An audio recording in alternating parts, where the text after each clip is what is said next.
딱 50명 정도 있습니다. 하나님께서 적정한 숫자의 성도들을 보내주셔서 감사하고, 아마 이번 주가 지나가면 조금 더 완화되지 않겠나 싶습니다. 정부 정책을 전적으로 옳다고 생각하지는 않지만, 그럼에도 불구하고 질서를 잘 지켜야 되는 그리스도인의 신분 때문에 지키려고 최대한 노력을 하고 있죠. 잘하는 것입니다. 앞으로 이제 상황이 좀 나아지면 또 뜨겁게 모이게 힘쓰는, 히브리서 기자가 말했던 것처럼 모이게 힘쓰는 우리 성남제일교회 성도 여러분 되시기를 주님의 이름으로 축원합니다. 특별히 가정에서 예배를 드리는 우리 사랑하는 지체들 힘내십시오. 여러분의 가정을 성전으로 만드시면 그게 또 복이 될 줄로 믿습니다. 오늘 말씀은 맹세하지 마라라는 테마로 주님 말씀하신 부분인데요, 제가 그 말씀을 좀 이렇게 바꾸었습니다. 말과 보증수표라는 제목인데요, 예수님께서 산상수훈에서 팔복을 말씀하셨죠. 그리고 나서 팔복 직후에 6가지의 중요한 주제를 다루고 있습니다. 그 6가지 주제라는 것은 바로 이런 것인데요, 살인, 간음, 이혼, 맹세, 보복, 원수. 그 중에 오늘 우리가 맹세를 다루고 있습니다.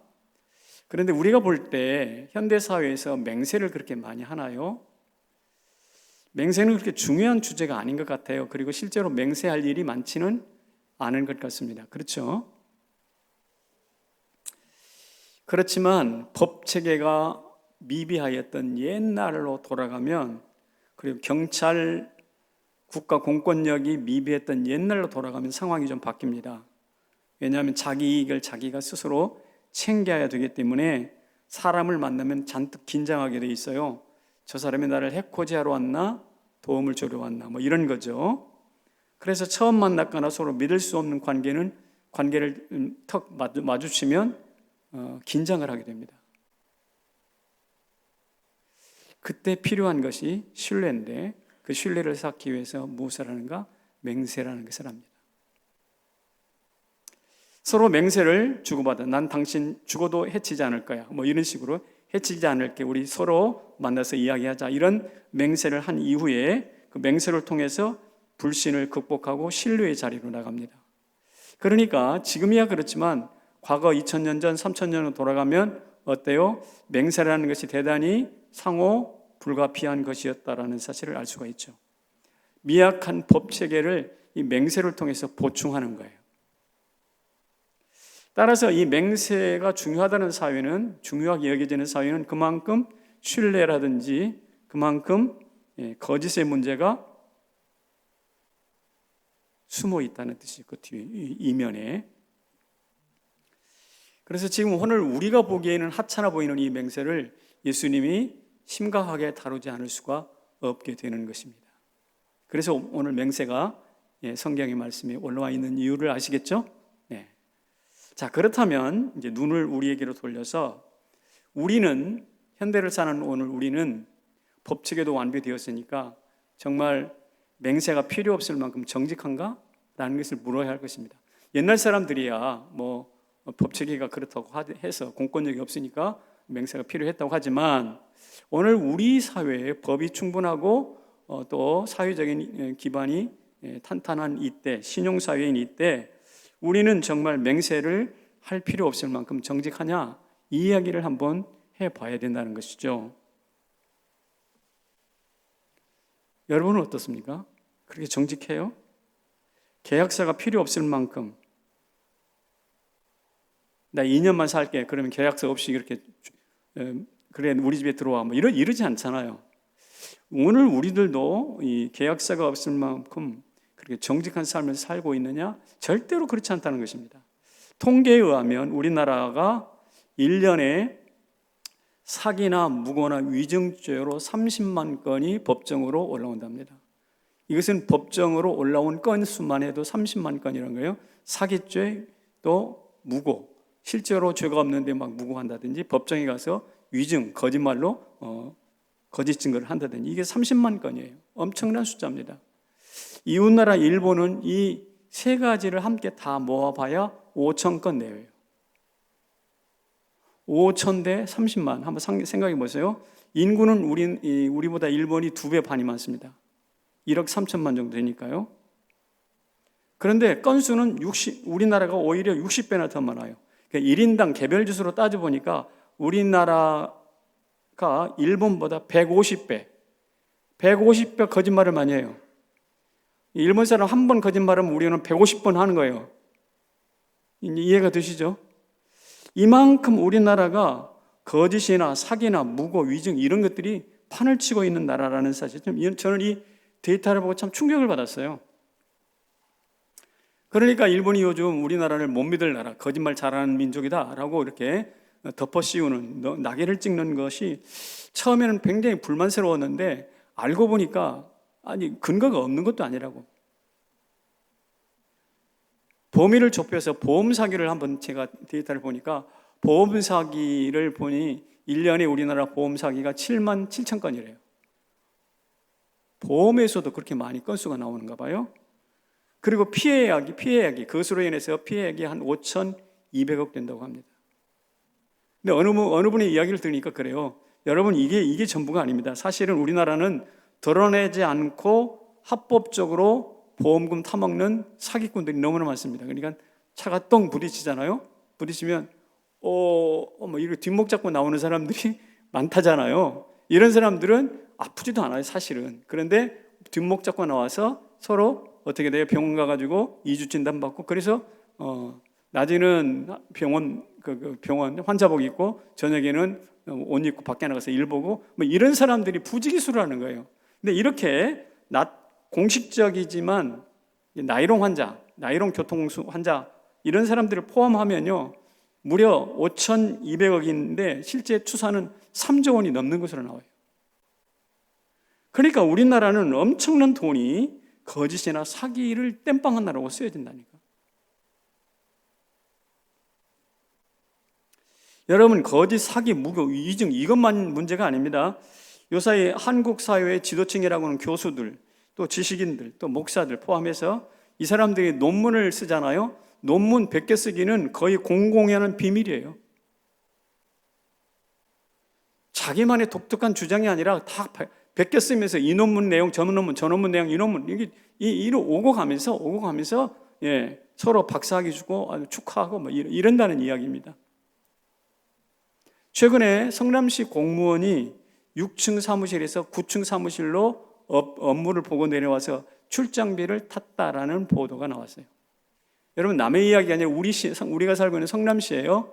우리 성남시 공무원이 6층에서 일하고 업무차 9층에 있는 사무실에 가서 일을 보고 갔겠죠. 그런데 그게 무엇이 되느냐? 어떤 요건인지 모르지만 무엇으로? 출장비를 탔다는 거예요. 출장 개념으로.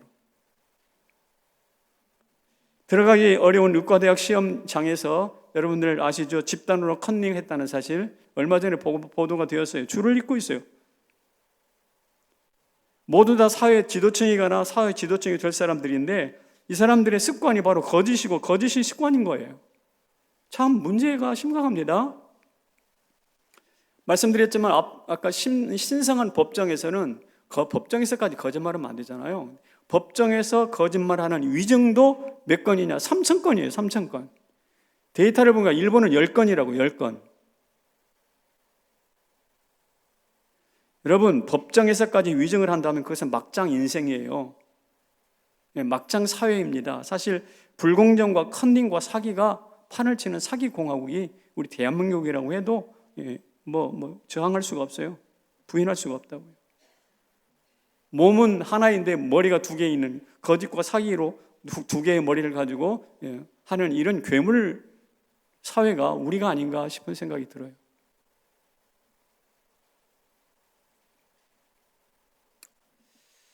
참 안타까운 모습을 한번 같이 나누어 보면서 우리 자신의 진면목을 돌아보았습니다. 자, 그렇다면 예수님 당시 유대인들은 어땠을까? 다시 예수님 당시로 눈을 좀 돌려보겠습니다.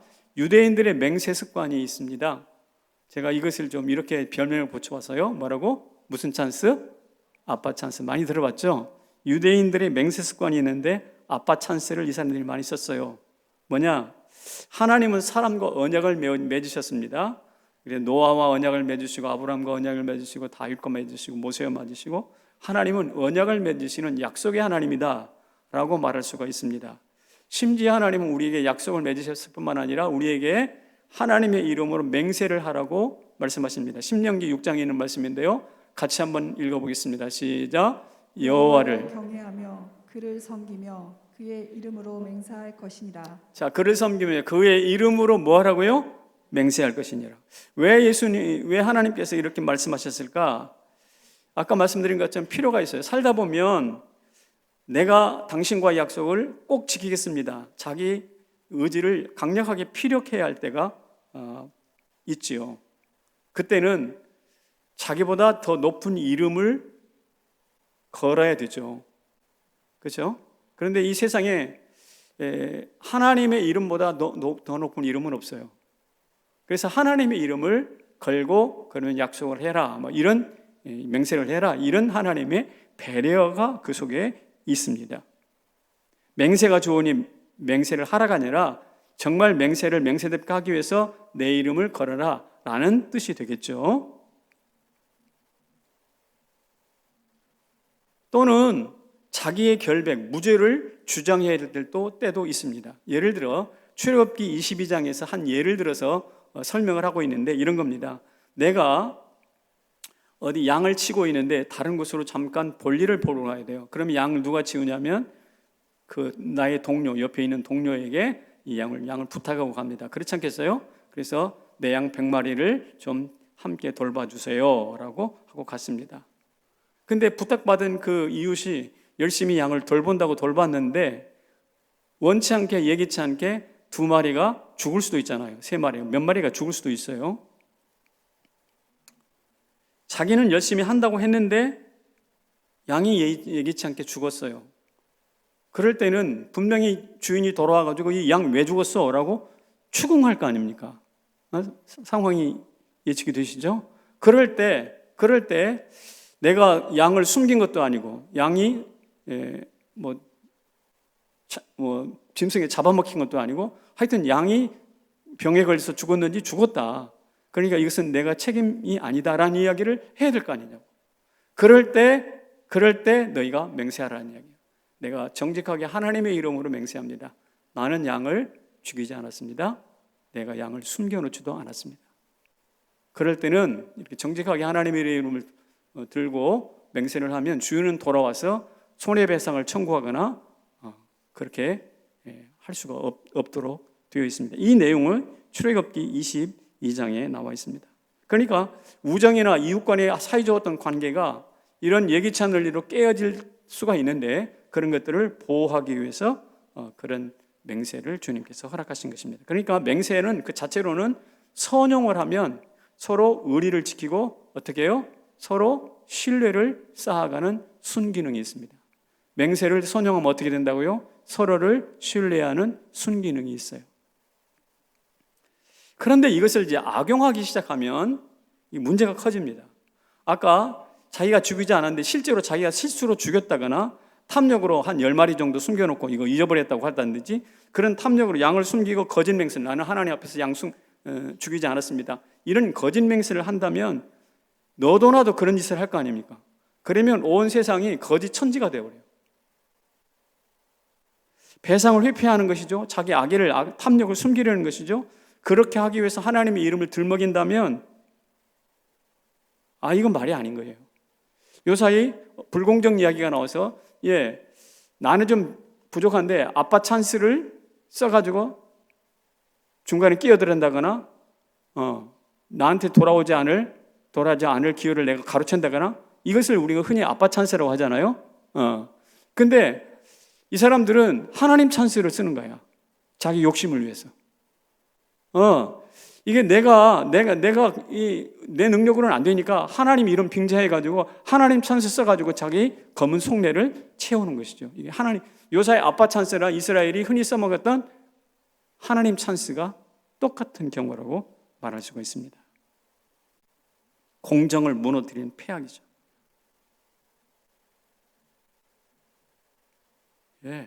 지금 법체계가 잘 정비됐는데도 지금 그런데 옛날에 그렇지 않을 때는 얼마나 많이 그렇게 했겠어요. 이렇게 아빠 찬스, 하나님 찬스를 막 자꾸 써먹다 보니까 좀 마음이 찔했던 모양이죠. 그래서 하나님보다는 좀 낮은 이름을 들이대기 시작했습니다. 그것이 하늘이고 땅이고 예루살렘이고 머리라는 이야기. 아까 본문에서 나왔는데요. 한번 같이 읽어봅시다. 도무지 시작. 도무지 맹세하지 말지니 하늘로도 하지 말라. 이는 하나님의 보좌이미요 땅으로도 말라. 이는 하나님의 발등상이미요 예루살렘으로도 하지 말라. 이는 큰 임금의 성이미요 내 머리로도 하지 말라. 이는 내가 한 터럭도 희고 검게 할 수 없느니라. 아멘. 그렇습니다. 마태복음 5장 34절부터 있는 말씀인데요. 하늘로도 하지 말아라, 땅으로도 말아라. 예루살렘은 네 머리로도 하지 마라. 왜냐? 하늘과 땅과 예루살렘은 너의 거짓을 덮기 위해서 생겨난 게 아니잖아. 네 거짓을, 네 탐욕을 덮으라고 이런 것들이 생겨난 것이 아니. 하나님은 물론 이런 것들도 너의 탐욕을 정당화하기 위해서 사용될 수는 없는 것이 여러분 악용하지 말라는 뜻입니다. 얼마나 해악이 심했으면 예수님께서 도무지라는 말을 아까 붙였을까요? 그런데 여기에 머문 것이 한 걸음 더 나갑니다. 이스라엘 백성들이 어떻게까지 하냐면 이 영적인 질서를 교란합니다. 어떤 말씀을 보면 알 수 있냐면 영적 질서를 교란하는 것을 마태복음 23장에 이런 말씀을 해놓고 있어요. 같이 읽습니다. 시작. 성전으로 맹세하면 아무 일 없거니와 성전에 금으로 맹세하면 지킬지라 하는도다. 어리석은 맹인들이여 어느 것이 크냐? 금이냐? 그 금을 거룩하게 하는 성전이냐? 성전으로 맹세하면 일 없어, 괜찮아. 그런데 성전의 성전 안에 무슨 이렇게 금딱지가 있었다고 해봅시다. 성전 안에 있는 무슨 금으로 만든 제기가 있다고 해봅시다. 그럴 때 그 제기로 하면 맹세하면 지켜야 된다는 거야. 그러니까 성전 그것을 거룩하게 하는 성전보다 그 안에 있는 그 물건을 소중하게 하는 완전히 위아래가 뒤집힌 것입니다. 그러니까 하나님을 써먹더니 하늘과 땅, 예루살렘 머리를 자기 머리까지 써먹더니 이제는 성전과 성전의 금을 뒤바꿔가지고 그 가치를 뒤바꿔가지고 예를 들면 제단으로 맹세하면 일이 없지만 예물로 맹세하면 지켜라. 이런 이야기입니다. 그러니까 자기 탐욕을 위해서 금보다 성전을 앞세우고 제물보다 제단을 제단보다 앞세운단 말이죠. 이런 것은 탐욕으로 영적인 질서까지 해치는 아주 그냥 막장까지 간 것입니다. 더러운 욕망들이 난무한 것입니다. 그러니까 예수님이 오죽하면 성전에서 채찍을 드셨겠어요. 그리고 예수님께서 맹세를 도무지 하지 말라고 금하셨습니다. 자, 그렇다면 도무지 맹세하지 말라는 참뜻은 뭘까?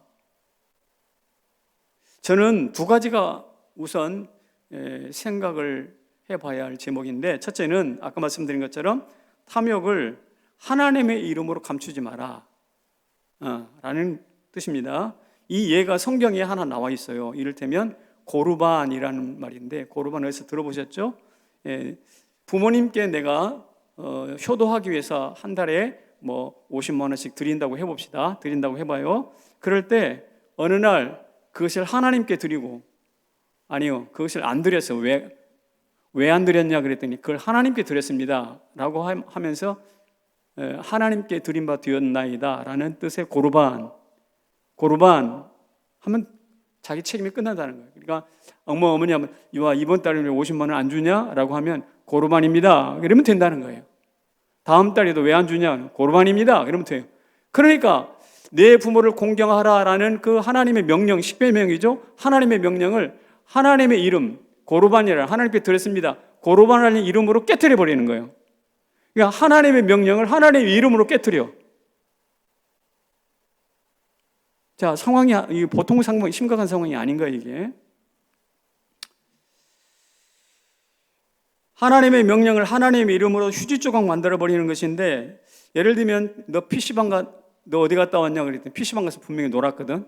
근데 나 교회 갔다 왔어요. 우리 청년들 그런 기억 없겠죠. 네. 그런데 우리 한두 번씩은 이렇게 내 욕망을 무엇으로 숨겨? 교회 갔다 오라는 그 선행으로 하나님의 이름으로 살짝 숨긴다고.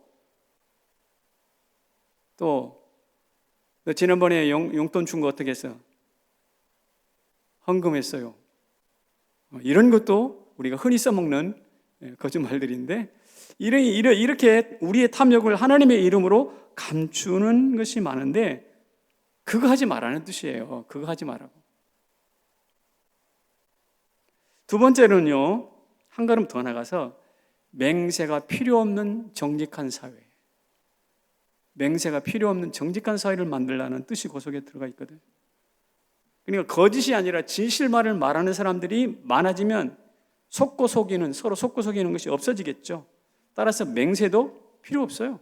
왜? 아니, 저 말하는 사람, 저 정직한 사람인데 내가 왜 거기다 자꾸 맹세를 시킬 이유가 뭐가 있어요? 예수님께서 지금 산상수훈을 선포하시고 설교하고 계시잖아요. 산상수훈을 설교하기 전에 주님이 선포하신 게 있어요. 회개하라, 천국이 가까이 왔느니라. 하나님의 나라를 선포하고 하나님의 나라의 법률 체계로 지금 이 산상수훈을 선포하고 있는 거거든요. 그러니까 하나님의 나라는, 예수님이 선포하신 하나님의 나라는 맹세를 해야 법지서가 잡히는 그런 유치한 사회 말고, 맹세가 필요 없는 정직한 사회, 100% 깨끗한 사회를 하나님이 꿈꾸고 계시는 거거든요. 그래서 여기서 맹세를 도무지 하지 말라는 뜻은 맹세 없이도 살 수 있는 정직한 사회를 우리는 지향해야 된다, 이런 뜻이 담겨 있는 거죠. 얼마나 이상적인 것입니까? 얼마나 멋진 그런 사회가 근데 얼마나 좋겠어요? 그런 사회가 우리가 죽는 날까지 오지는 않을 거지만, 어쨌든 우리는 그런 날을 놓고 기도하고 갈망하며 살다가 주님 나라 가야 되는 거죠. 생각해보세요. 이 땅에서 예수 믿지만 거짓말 한 달에, 아까 말한 것처럼 일본 사람들보다 1년에 일본 사람 한 번 하면 우리는 150번 하고 있는데, 이틀마다 하루 걸려서 거짓말을 하고 이렇게 살다가 천국 간다고 생각해봐. 천국에는 거짓말 없거든? 그럼 천국 가가지고 굉장히 부정현상이 일으킬 거라고. 입을 열면 거짓말 나오는데, 내가 또 왜 이러지? 왜 이러지? 하면서 부끄러워서 입을 가려야 되는 경우들이 이틀 만에 한 번씩 생긴다고 생각해 보시라고.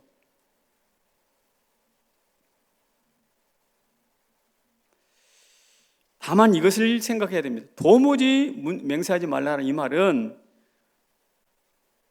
이런 뜻이 담겨 있습니다. 무슨 뜻이냐면, 맹세의 오용이나 남용을 금지하는 것입니다.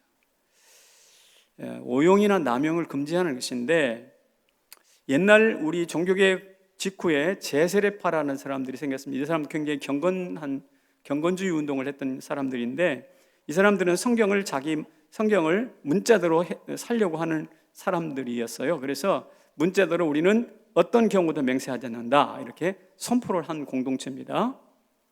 그런데 이 사람들이 맹세를 정말 안 했을까요? 맹세를 받아요.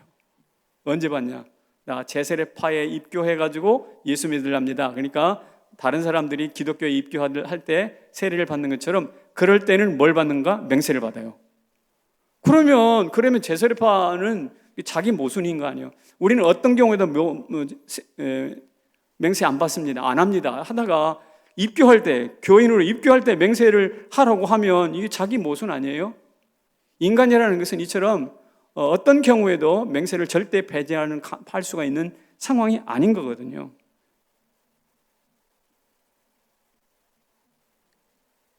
재판정에서 여러분, 진실을 밝히기 위해서 목격자로서 증인을 서주십시오. 진리를 밝히기 위해서. 그럼 여러분 어떻게 할래요? 해야죠. 왜냐하면 우리가 그것을 거짓을 물리치고 진실을 밝혀서 이 땅이 진리가 이기는 사회가 되게 하려면, 필요할 때 우리가 가서 진실을 밝히는 법정에 서야 되는 거거든요. 그래야 이 사회가 거짓이 물러갈 거 아닙니까? 그러니까 법정에 가서도 선서를 하는 거예요. 나는 이 시간 이후부터 정직한 거짓말을 하지 않고 정직한 증언을 하겠습니다. 맹세하는 거예요. 자, 이런 것처럼 도무지 맹세를 하지 않아야 된다는 것이 문자적인 해석보다는 오히려 맹세가 가지고 있는 오남용의 폐악을 무너뜨리고, 정말 필요할 때 맹세를 할 수 있는 이것이 바로 주님께서 우리 가르치는 중요한 교훈입니다. 이 본문의 말씀이 담겨 있는 뜻이죠. 이해가 되시죠? 그렇다면 이 말을 좀 예수님의 이런 뜻을 이렇게 제가 좀 한마디로 묶어서 설명을 할게요. 어떻게 되느냐 이 말이에요. 거짓말 안 하는 것은 둘째치고 내 말이 무엇인 사람? 보증수표인 사람. 그래서 오늘 설교가 말과 보증수표입니다. 제목이. 거짓이 어떻게 시작됩니까? 말에서부터 시작되거든요. 거짓을 막으려면 말을 조심해야 돼요. 가르쳐야 돼요. 말이 많으면 거짓이 많아지고 거짓이 많으면 분쟁을 불러일으키는데 말이 거짓이나 분쟁이란 자식들을 낳은 셈이에요.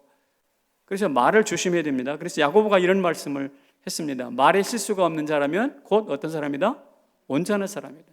능히 온몸도 굴리를 씌운다고 그랬어요. 그러니까 성도의 목표는 여러 가지 있을 수 있겠지만 말 실수가 없는 사람이 되는 것이에요. 왜냐? 말은 내가 뱉은 말은 금방 사라져요. 그러나 그 말이 남긴 상처는 영원히 아니 평생 갈 수도 있어요. 그래서 말을 함부로 해서 안 될 뿐만 아니라 특별히 사소한 말에도 조심을 해야 합니다. 사소한 말을 조심해야 돼요. 평소에 중요한 말은 여러분들이 참 신경 써서 할 수 있어요. 그런데 지나가면서 툭툭 던지는 말, 사소한 말, 이런 말들까지도 조심해야 된다는 이야기죠. 독일의 헤르만 베첼이라는 설교가가 있는데 그 사람이 사소한 거짓말에 대해서 한 말이 있습니다. 한번 읽어볼까요? 시작. 사소한 거짓말은 나를 마귀에게 얽어매는 명주실이요 지옥에서 짜낸 거미줄이다. 사단은 잘 보이지 않는 명주실과 거미줄로 묶어 나를 끌어가려 한다. 오늘 아침에 여기 보니까 동사무소 앞에 이렇게 전신주 2개가 써 있는데 거기에 거미줄이 있더라고. 내가 오늘 거미줄 설교하려고 나오는데 그 거미줄이 이렇게 있어. 그러면서 그 자리를 제가 좀 차들이 이렇게 세워놓으면 통행이 좀 불편했고 그래서 제가 그 밑으로도 그 통로로도 왔다 갔다 했는데 바로 제 머리 위에 거미줄이 있더라고요. 자, 그런데 그 거미줄은 뭐냐? 명주실은 뭐냐? 거짓말이에요. 사소한 거미줄. 이걸 가지고 사단이 우리를 어디로? 묶어가지고 지옥으로 끌고 가려 한다라는 뜻을 지금 이야기를 해놓은 거예요. 참 표현이 좋아요. 거짓말은, 사소한 거짓말은 나를 마귀에게 얽으면은 명주실이다. 지옥에서 짜낸 거미줄이다. 팔팔한 잠자리, 쌩쌩하게 날아가는 날갯짓을 하던 잠자리가 어떻게 돼요? 거미줄에 걸려가지고 목숨을 잃는다고요. 오늘 우리가 좀 잘 사는 것 같은데 우리가 한순간 내뱉는 이 사소한 거짓말로 어느 날 우리가 점점 묶여가고 있다는 사실도 기억해야 되는 거예요.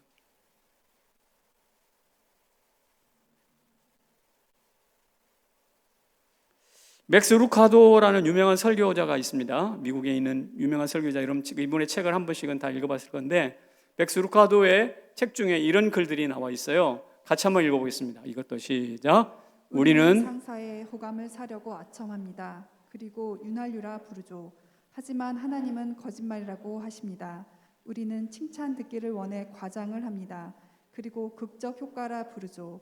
하지만 하나님은 거짓말이라 하십니다. 또 있습니다. 우리는 존경받기 원해 높은 지위를 탐합니다. 그리고 성공이라 부르죠. 하지만 하나님은 거짓말이라 하십니다. 네, 우리가 무심코 지나가는 것들 중에 상당수가 무엇이냐? 사단이 덫을 놓은 명주실 혹은 거미줄일 수가 있다는 것이죠. 언젠가는 우리가 그 뱉은 말, 극적 효과다, 윤활유다, 성공이다 라고 말했던 그것들이 어느 날 내 발에 족쇄가 되어서 나를 찌르게 되고 묶게 되고 나를 무너뜨릴 수가 있다는 것입니다. 사랑하는 성도 여러분, 주님이 찾으시는 성도는 일단 첫 번째 사소한 말부터 조심할 수 있기를 바랍니다. 오늘 이후에 참 우리가 여러 가지 변화된 모습으로 다시 이제 코로나가 지난 다음에 얼굴을 보게 될 텐데 그때 변화된 첫 번째가 무엇이냐?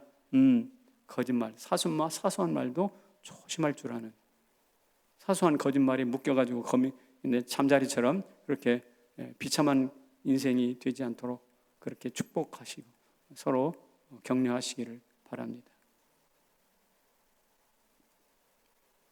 그래서 이 말씀을 좀 들고 싶어요.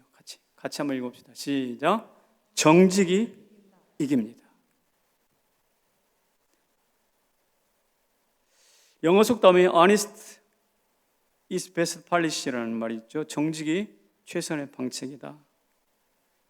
이게 청교도들이 했던 이야기들이거든요. 이게 청교도들이 물자가 부족하고 미국에 신대륙에 갔을 때 얼마나 살기가 옹색했겠습니까만은 그때도 뭐라고요? 정직하자 그랬어요.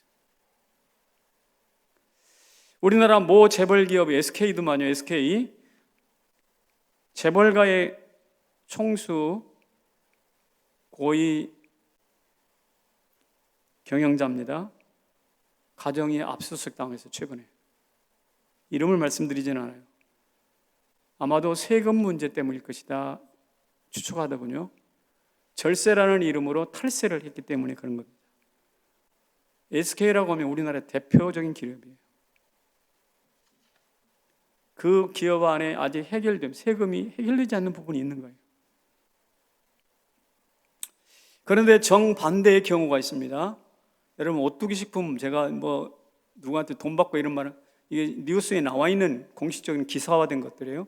오뚜기 식품이 있는데요. 그 회사의 사장인 함모 씨가 있어요. 함씨 집안인가 봐요. 근데 그분이 아버지에게서 주식을 상당 분량 상속을 받았습니다. 그리고 상속세만 얼마냐?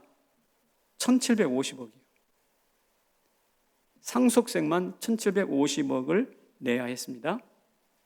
근데 이분이 한 푼도 가감하지 않고 5년 동안 분납하겠습니다 해가지고 지금도 내고 있어요. 올해까지. 거짓말을 애써 회피하지 않았어요. 여러분, 커다란 기업에서 1,750억이면 이거 엄청난 돈입니다. 예, 생돈 나가는 거 아닙니까? 그런데 그것을 그대로 지키는 거예요. 이 기업이 예수를 믿는 기업인지 아닌지는 제가 확인하지 않았어요. 대단한 일입니다. 그리고 정직하게 하려고 무던히 애를 써요. 모든 사원을 정규직으로 채용하고 있다고 합니다. 지금 근로자가 3,100명인데 딱 36명만 임시직이래. 근데 임시직 36명이 임시직 1%죠, 1%. 이 사람이 임시직인 이유는 스스로 퇴사를 했다거나 아니면 가정이 있어서 나는 임시직으로 하겠습니다. 자원해가지고 임시직을 선택한 사람을 제외하고는 99%가 다 정규직이래요. 그래서 그런지 2000년 이후 2009년도 경제 위기가 있었잖아요. 2000년 이후 경제 불황에도 불구하고 한 번도 매출이 감소한 적이 없대요. 한 번도 매출이 감소한 적이 없대요. 이 회사에서 만든 것이 진라면인가 봐요. 여러분 좋아하시는 진라면 맞아요? 근데 이 진라면이 이 기간 동안에 삼양라면을 제쳤어요. 그리고 시장 점유율 2위로 올라섰대요. 이 회사에서 300개 정도의 제품이 나온다고 하는데 그중에 25개가 시장 점유율 1위예요. 탄탄한 기업입니다. 제가 수년 전에 석봉 토스트에 대한 이야기를 한 적이 있어요. 설교 시간에. 그러니까 종로나 세종로 서울 시내 중구 한 복판에 이른 아침에 토스트를 만들어서 싸게 아침 못 먹고 출근하는 사람들에게 하는데 이 석봉 토스트 이분이 노숙자들이 많으니까 무료로 노숙자들에게 그 아침마다 빵을 수백 개씩 제공하는 것입니다. 이게 뉴스로 나왔어요. 그랬더니 이 사장이 감동받아서 석봉 토스트 당신들이 쓰는 소스를 우리가 무료로 10년 동안 제공하겠습니다. 지금 진행 중이에요. 여러분, 우리나라 기업 어느 쪽에서는 살세를 해가지고 압수수색을 받는데 어디는 대통령 앞에 불려가가지고 청와대에서 같이 대통령하고 같이 이야기를 하게 되는 함 회장이 이런 아주 상반된 경우가 이 회사의, 이 두 회사의 차이는 회사 규모의 차이가 아니에요. 이 차이는 무엇이냐? 정직의 차이예요. 여러분, 우리가 돈 없어서 무시당한다고 생각하지 마세요. 어쩌면 돈이 아니라 돈 없음과 동시에 정직하지도 않기 때문에 무시당할 수 있어요. 여러분, 성남제일교회가 이것저것 부족해서 무시당하는 게 아니라 우리 안에 정직이 부재하기 때문에 무시당할 수도 있다는, 세상 사람들에게. 사랑하는 성도 여러분, 내가 누구를 의미 없이 축켜 세울 이유는 없지만 정직한 경영을 하게 되면 하나님께서도 복을 주십니다. 정직하게 사업하고 정직하게 세금 나고 정직하게 후원하고 얼마나 좋아요.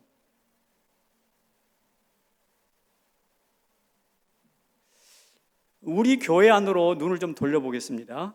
우리 교회 안에 제가 우리 전사님을 통해서 좀 우리 교회 안에 이런 케이스를 좀 알아봐다 좀 좋겠다고 그랬더니 저한테 주셨던 메시지 내용들을 좀 소개하려고 합니다. 우리 교회 과일을 매매하시는 분이 계십니다. 가락동에 가서 이른 아침에 과일을 구입해서다가 이제 파시잖아요. 새벽이면 그런 사람들이 많기 때문에 창고가 굉장히 복잡할 것입니다. 그날 배, 단감, 사과, 포도 이런 것들을 샀는데 구매를 해가지고 집에 와서 보니까, 그리고 구매 영수증이 있을 거 아니에요. 구입하는 영수증을 보니까 자기가 샀던 포도 12박스가 통째로 빠져 있는 거예요. 영수증에. 무슨 말인지 아시겠어요? 분명히 물건은 가져왔는데 돈을 청구서에 이제 물건값을 나한테 청구해야 될 거 아니에요. 근데 거기 빠져 있는 거야. 포도가 12박스예요. 그러면 꽤 많은 돈이거든. 이때 입 닫고 쓱 지나가 버리면 나한테 포도 12박스 그냥 생기는 거예요. 여러분은 어떻게 하세요? 이튿날 영수증을 가져가서 내가 분명히 포도를 샀는데 12박스가 빠져 있습니다. 거기다 기입하시고 돈 받으십시오. 그래서 포도값 24만 원을 지불했습니다. 그 도매상 주인 얼굴이 어떻게 됐을까요? 이런 사람도 있나? 환하게 이 사람 믿을 만한 사람이네? 이 사람 잘해줘야 되겠네? 생각이 퍼뜩 들 거 아니에요. 지금도 그 도매상과 아주 돈독한 관계를 주고받는다고 합니다. 이분이 만약에 24만 원 꿀꺽했으면 그런 관계 얻지 못하죠. 돈 24만 원에 성도의 정직을 팔아먹지 않는 성도가 우리 교회 안에 있다는 것 참 자랑스럽습니다. 아니, 우리 모두가 그렇게 되기를 주님의 이름으로 축원합니다. 아멘이시죠? 네, 그렇습니다. 또 있습니다. 어떤 분이 산지 얼마 안 됐는데 산지 얼마 안 된 핸드폰을 잊어버렸네.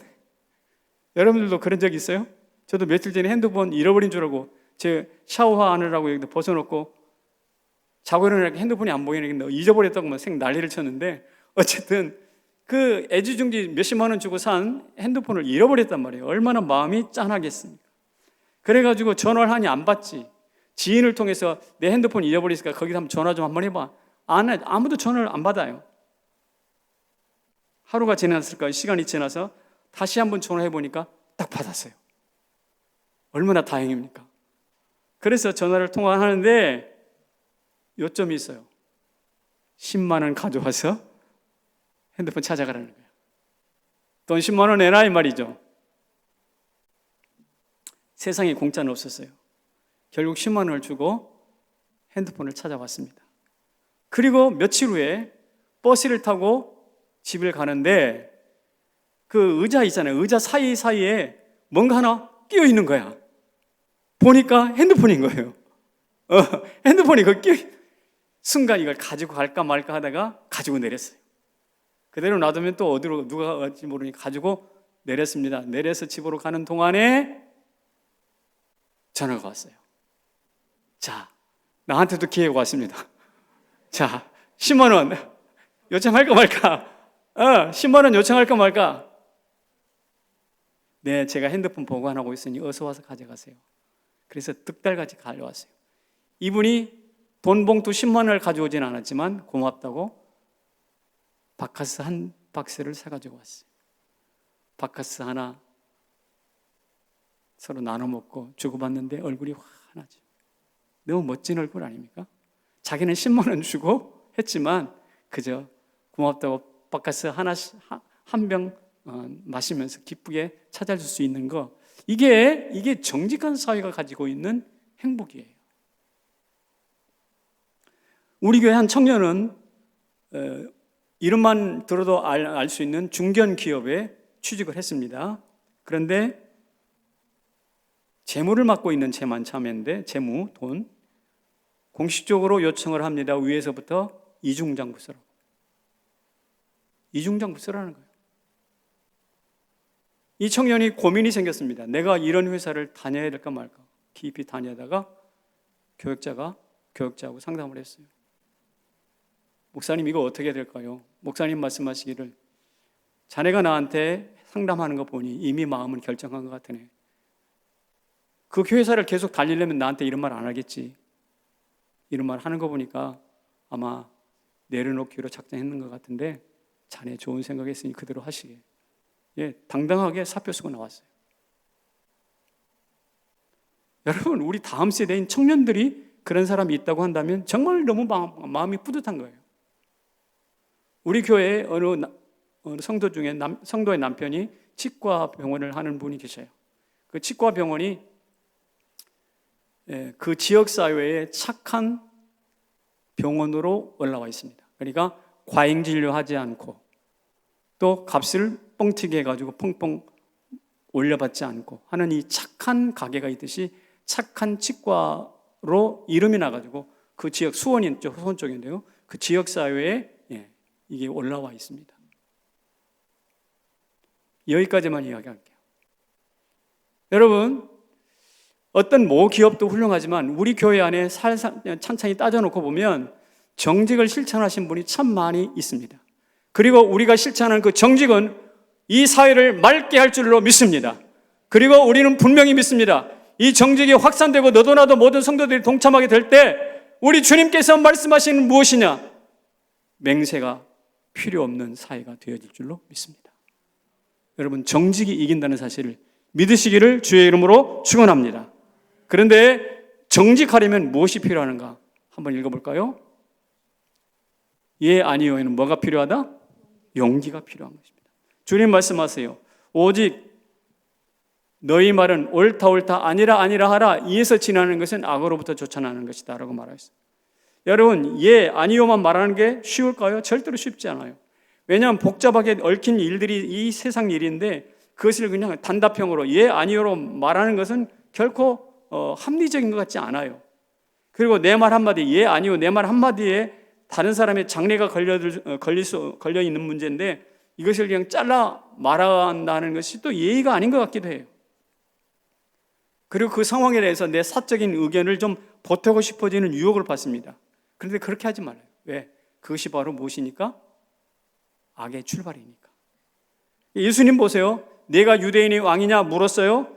예수님께서 그러자 장황하게 기독론, 내가 하나님의 아들로서 이 땅의 모든 죄인들을 구원하기 위해서 온 누구누구다, 이런 장황한 기독론을 선포하지 않으셨어요. 뭐라고 하셨느냐? 내 말이 옳도다. 이게 전부입니다. 우리는 사족이 너무 많아요. 왜? 내가 옳다고 주장하는 것을 말하고 싶기 때문에. 바로 거기에서 헛된 맹세가 끼어들기도 하고 불의와 타협하려는 욕망이 생기기도 하건. 그래서 정말 용기가 필요한 것은 무엇이냐? 바로 그것입니다. 뭐라고 말하는지 예, 아니요, 단호하고 짧게 말할 수 있는 그 자리. 용기 있는 자의 말은 항상 단호하고 짧다니까요. 가룟 유다가 예수님 잡으러 오실 때 주님 말씀하시죠? 뭐라고요? 야 이놈아, 네가 어떻게 내가 3년 동안 먹이고 입히고 가르쳤는데 이게 뭐야? 이런 말 하지 않았어요. 뭐라고 그랬냐? 내가 무엇을 하려고 왔는지 행하라. 구차한 설명이 필요 없습니다. 기억하십시오. 분쟁이 많을수록 재판이 많습니다. 거짓이 많을수록 맹세도 많다는 사실을. 여러분, 말씀을 듣고 작정하시기 바랍니다. 앞으로는 용기 있게 짧고 간결하게 말하기로. 그리고 여러분 결정하십시오. 거짓 맹세를 내려놓고 진실만을 말하기로. 내 손에 장을 지진다 이런 말도 믿지 마세요. 하늘을 걸고 맹세하다 이런 말도 하지 마세요.